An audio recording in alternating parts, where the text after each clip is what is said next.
Hello and welcome to another Valheim adventure. I was wondering what to build next, and this one just bumped into me. This is like taking cave business to a new level. It was not enough for me for one rock, so then I used all the adjacent ones to build this very unique cave system. The location was also great for this build.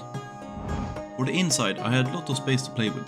I also wanted to keep the ambience as an underworld cave through the whole system, which suited very well for this build. Looking for new places and building odd bases in Valheim, I guess that had become kind of my thing. I recommend that you check out my previous videos if you haven't. The building concept is very similar. I wanted to know about the probability of rock spawning, so I checked out the Valheim wiki. There was really nothing to find there, and instead bumped into the Imgur site. One named Dev Briz had a post with the rock ideas, but nothing more than that was mentioned, so I guess I had to take it in my own hands.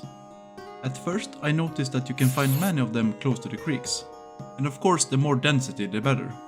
The same seems to apply for the rivers. If you have a mountain close by, it might have an effect as well. To give an indication, I marked all the places in the area consisted of minimum 3 adjacent rocks, only considering creeks and rivers. Let's talk about how I managed to find 5 of them. The fun thing about digging is that you can decide exactly where you want entrances and openings. Actually, in the first rock I accidentally made a hole. But that didn't really matter, since I could put the furnace section inside of it. It's all about improvisation and adapt to the situation really. I honestly really like how it turned out. More openings were to come, especially for all the fireplaces. I found a nice corner to the hearth, and also for venting the smoke. And for a cauldron I made a tiny gap, which was actually enough for the smoke, so I let it be squeezed into the corner. I think it looks very cozy. With the digging comes some difficult parts of course. In my case I had to dig through one rock to create a path between them. I found one method that actually made it a lot easier. By putting down a beehive on the spot you want to aim for, you can use the beehive to track the sound of it. You can hear the sound much easier in game. And voila! A path between them was created. For the next path, I instead wanted a hole through the rock, so it became as I expected, and then I could fit some stairs inside of it. I created the second entrance to the rocks at the top. Then it was more or less creating openings for all the houses, and to dig a path between them so you could walk freely inside. That was done without any issues along the way. The mountain was dug out and all the openings were made. Now we have a complete system to work with. Looks like the building is already done. Let's find out. The main entrance is at the very bottom of the mountain, and then you approach this small little lobby. To the right we have the door to the smelting section. Here are the furnaces. Not a lot of margins, but enough room that you can walk between them and load the furnaces, and some chests for storing the smelting stuff. In the middle I collected the chests for loot. If I would have skipped that part above it, then we could fit a lot more loot, but it looked so cozy up there. Here I made a corner for the brewing stuff, and some looting chests. Little kind of a basement feeling. This is the path leading to the next level, the one that was difficult to make. Here is the kitchen area, and it is kind of spread out. In this little house we have the meal kettle. The oven was built here on a height, kind of in the middle of the room. Made more chests for the loot, so you have them collected for the kitchen, and the hearth in an own little corner. Looking cozy.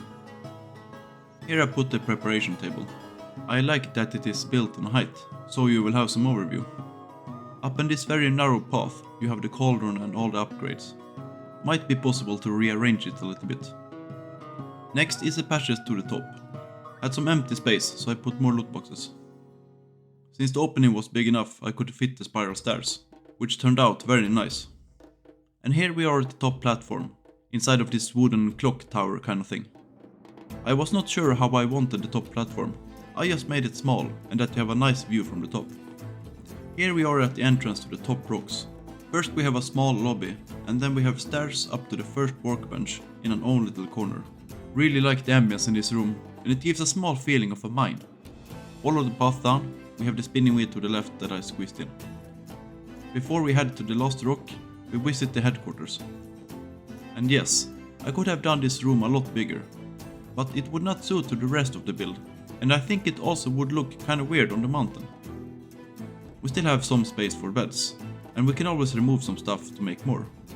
There's a small exit leading to the windmills, and then we have a door to the balcony. And here we have some more view. Finally we reached the last rock. We have stairs to a small platform with the artisan table. Some things had to be built on a height, because I couldn't dig the ground any lower.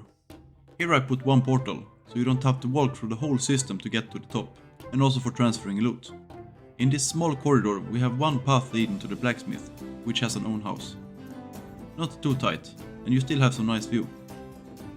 However, I did not make an own house for the gallery table, but I think it suited well in the corridor. At the very last we have the house for the forge and all the upgrades. I made it kind of thin, but I still like the look of it inside. I also squeezed in a door to a small little balcony. And that is it. So what did you think about that? Thanks for watching, and see you in the next adventure.